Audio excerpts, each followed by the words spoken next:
America में क्यों टूटा पहले मार्केट 300 पॉइंट और फिर फाइनली रिकवरी क्यों आई। वीरू आपको बताएंगे कल की वीकली एक्सपायरी के बाद आज का सेटअप कैसा बनता दिखाई दे रहा है, क्या ट्रेड लेना बनता है, और सुमित को आगे जोड़ेंगे जो आपको बताएंगे आज की बड़ी खबरें जिस पर मार्केट ने रिएक्ट करना है। और of course new economy counters तो वैसे भी रेडार पर रहेंगे क्योंकि पेटीएम के बाद आज नायका में एक बड़ा ब्लॉक होने वाला है। लेकिन बेहद interesting session. Neeraj ji good morning. In fact कल जब मैं डाउ फ्यूचर्स देख रही थी तो लगा था थोड़ी सी नरमी आएगी, लेकिन बीच में जब 11:30 बजे देखा तो 300 पॉइंट का नुकसान देखने को मिला। तो 300 पॉइंट से फाइनली एक फ्लैट क्लोज हुआ क्यों, और क्या प्रेशर पॉइंट पहले क्या था? देखिए, प्रेशर पॉइंट ये था कि फेड के बहुत सारे गवर्नर्स हैं, उन्होंने कल एक बहुत हार्श कमेंट्री रखी। 3 गवर्नर्स की अलग अलग जगहों पे स्पीच थी। जेम्स बुलार्ड जो सेंट लुई के गवर्नर हैं और वो वोटिंग मेंबर हैं फेड में, तो जो एफओएमसी कमेटी उसमें से वन ऑफ देम है, तो उनकी कही हुई बात बहुत मैटर करती है।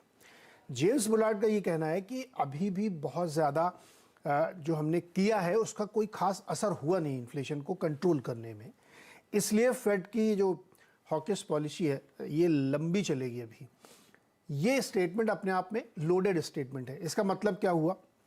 इसका मतलब ये हुआ कि जो रेंज अभी उन्होंने लेके रखी है इस वक्त जो रेट है उससे कहीं ज़्यादा, यानी जो बाजार सोच रहा है, इकोनॉमिस्ट सोच रहे हैं, उससे ज़्यादा रेट ऑफ इंटरेस्ट बढ़ सकता है।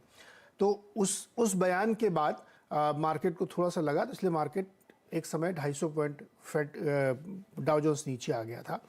2 और जो है नील कश्कारी और एक और तीसरे जो थे उन्होंने भी एग्जैक्टली यही बात कही कि अभी हमें ये रुख, ये इंस्टेंस कंटिन्यू करना पड़ेगा, क्योंकि जो जॉब डेटा है या जो दूसरे और इंडिकेटर आ रहे हैं, जैसे रिटेल सेल्स कल बहुत बढ़ के आई थी, कंज्यूमर सेंटीमेंट वो अभी उतना नीचे नहीं आया जिससे हम ये कह सकते हैं कि हमारी विक्ट्री हो गई या विक्ट्री की तरफ या करीब हम पहुंच गए हैं। ये बात बाजार को पसंद नहीं आई, इसलिए बाजार में शार्प फॉल देखने को मिली। इवन जेम्स बुलार्ड तो ये मानते हैं कि 5 से 7% तक फेड रेट का रेंज होगी। ये अपने आप में बहुत बड़ा स्टेटमेंट है।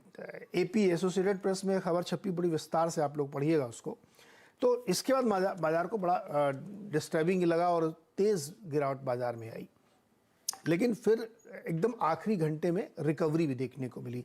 तो एक तो बड़ा रीज़न ये था कि एप्पल का स्टॉक ऊपर आया तो नैस्डैक में अच्छी रिकवरी हुई, लेकिन ये रीजंस नहीं थे कि पूरे अक्रॉस मार्केट को ऊपर कौन लेके आया। देखिए, कॉन्ट्रेरी दोनों चीज़ चल रही थी। जब ये बयान दिए जा रहे थे उसी समय 2 नंबर्स आए यूएस में। एक आया था न्यू होम सेल्स का, जो बहुत शार्प फॉल दिखाता है, यानी जो नए घर बन के बिकते हैं वो तेज़ी से गिरे हैं, उम्मीद से ज़्यादा गिरे हैं। और जो 30 साल का होम लोन उनका होता है जो कि 7.12 तक गया था, अब वो गिर के 6.74 तक आ गया है। तो कूल ऑफ का कुछ थोड़ा सा संकेत कूल ऑफ दिखा कि नए होम सेल्स में तेजी से गिरावट आई। साथ ही फिलाडेल्फिया की जो फेड मैन्युफैक्चरिंग है वो 13% नीचे है, माइनस में, बहुत तेजी से गिरा है। तो कॉन्ट्रेरी 2 नंबर्स आपको दिखे तो बाजार ने उसको डिस्काउंट किया कि ये लोग जो बोल रहे हैं वो शायद हिस्ट्री पे बोल रहे हैं 1.5 महीने पहले के नंबर्स पे, लेकिन अभी जो तत्काल 1 घंटे पहले नंबर आया है वो इंडिकेट कर रहा है कि नई चीज़ें गड़बड़ हो रही हैं। तो इसलिए मार्केट ने आपको थोड़ा सा ऊपर गया, शॉर्ट कवरिंग कह सकते हैं, रिजल्ट्स कहते हैं, एप्पल का असर कह सकते हैं, इसलिए मार्केट गया। लेकिन मोटी पिक्चर ये है कि जो जेम्स बुलार्ड कर रहे हैं उसको नज़रअंदाज नहीं करना चाहिए। दूसरा, कल क्रूड 90 के नीचे चला गया, विच इज़ वेरी इंपॉर्टेंट। अब इसको देख के भारत बहुत खुश होगा, क्योंकि हमारे लिए तो क्रूड 90 के नीचे आना मतलब वरदान है। तो दाम घटेंगे कि नहीं घटेंगे बताइए? नहीं, दाम नहीं घटेंगे। हमारे यहाँ पे कुछ नहीं होगा। दाम घटना इसलिए मुश्किल है क्योंकि अंडर रिकवरी 23 रुपये पर लीटर की है। गिरा क्यों 90 के नीचे, ये भी बहुत महत्वपूर्ण है, क्योंकि चाइना में जो बैटल लड़ रहे हैं वो बहुत मतलब एक तरीके से लूजिंग बैटल है। मैं पढ़ रहा था कि 23,000 मामले एक दिन में आ रहे हैं, अप्रैल के नंबर को बीट कर रहे हैं। तो वहाँ से कल भी हमने जिक्र किया था कि जो उनकी डेली डिमांड होती है उसमें 60,000 बैरल पर डे की कमी आ रही है। तो डिमांड घटने की आशंका में क्रूड गिर रहा है, ना कि कोई और कारण हुआ है। तो ये भी एक रिसेशन का या मंदी का या चाइना की दिक्कतों का आप कह सकते हो। तो क्रूड नीचे आया है, किसी भी रीजन से आया, हमारे लिए तो अच्छा है, लेकिन जेम्स बुलार्ड की बात नेगेटिव है। तो ये कुल लब्बो लुआब है मार्केट का, इसीलिए रिकवरी होके फ्लैट टू नेगेटिव बंद हुआ है मार्केट। देखते हैं आज दिन में कैसे ट्रेड होता है। अच्छा, दूसरी तरफ यूके में फिर से tax cuts, spending cuts, tax hikes और स्पेंडिंग कट झड़ी लगा दी उन्होंने, काफी बड़े ऐलान किए हैं। और सबसे जो हाईलाइट या चिंता की बात होनी चाहिए कि 2028 तक आपने विंडफॉल गेन टैक्स लगा रखा है। मुझे लगता है कि वो ठीक नहीं है, क्योंकि आप उन कंपनीज को बहुत ज़्यादा प्रेशराइज कर रहे हैं जो अभी थोड़ा प्रॉफिट बना रही हैं कि उस पे ये टैक्स लगा रहेगा और उससे पैसा लेकर के हम जनता की भलाई करते रहेंगे। तो ये बहुत सारे उपाय किए, उनमें से ये उपाय मैं इसलिए हाईलाइट कर रहा हूँ क्योंकि ये लंबे समय के लिए उन्होंने किया है और ये आगे जाके उन्हीं के लिए दिक्कत पैदा करे, क्योंकि वो कंपनियां कैपेक्स नहीं कर पाएंगी, उनके पास कैपिटल नहीं बचेगी, तो फिर वो एक दूसरी समस्या खड़ी होगी, फिर इनको वही काम करना पड़ेगा। तो इतने लॉन्ग टर्म के प्लान नहीं बनाने तो चाहिए। फिर उस लिहाज से आपका टाटा स्टील का यूके का प्लांट, जहां पर उनको मदद चाहिए थी, मदद मिलेगी नहीं मिलेगी? अभी तो लग नहीं रहा है मदद मिलेगी। अभी मुश्किल लग रहा है मुझे, क्योंकि और अभी फिर टाटा मोटर्स वैसे भी जेएलआर संकट में आजकल सीईओ नहीं है, तो दबाव बनेगा। यस।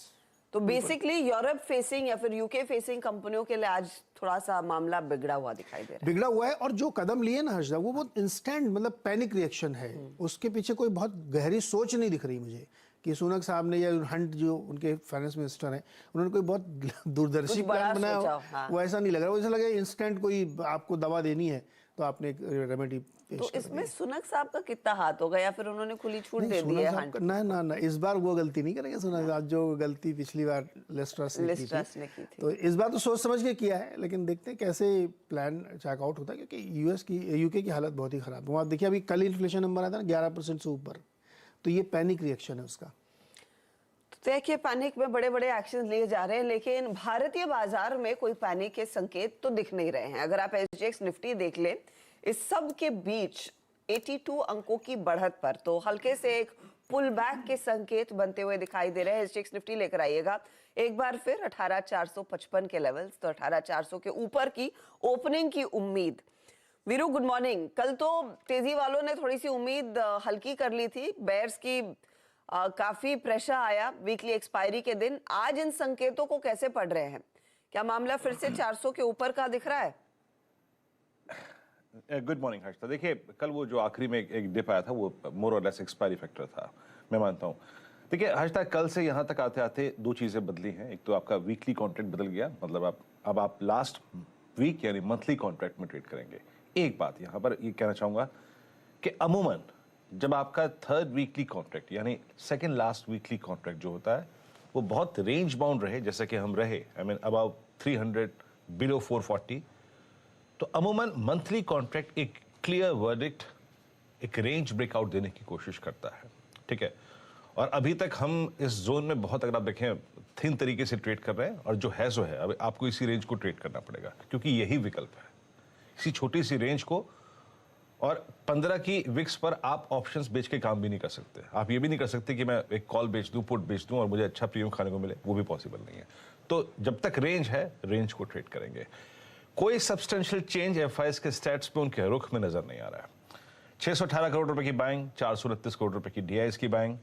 एफआईएस ने 408 करोड़ रुपए का इंडेक्स बेचा, करीब 3000 कॉन्ट्रैक्ट लॉन्ग ट्रिम करे, 1000 कॉन्ट्रैक्ट शॉर्ट किए, लेकिन स्टॉक फ्यूचर बाय किया 587 करोड़ रुपए का, 4000 पुट्स में आप ये देख सकते हैं क्लियरली कि इन कॉल राइटर्स के अगेंस्ट अगर कोई पुट राइटर कन्विक्शन के साथ खड़ा है तो दैट्स 18,300, यानी हमारा सरोकार इस लेवल से है। 48 लाख के आउटस्टैंडिंग ओआई के साथ स्टिल जब कल बाजार डिप ले रहा था, 14 लाख पुट यहां पे बिकी।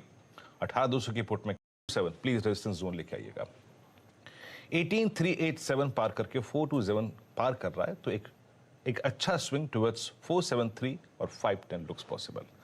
अभी सिर्फ इसी रेंज पे फोकस करेंगे हर्षदा, लेकिन ये बहुत स्ट्रॉन्ग पॉसिबिलिटी है कि इस हफ्ते मंथली कॉन्ट्रैक्ट में आप एक क्लियर वर्डिक्ट दें नीचे या फिर ऊपर की तरफ। इसलिए कह रहा हूं इस रेंज में थोड़ी सी पोजीशंस को अपनी ट्रिम रखिएगा।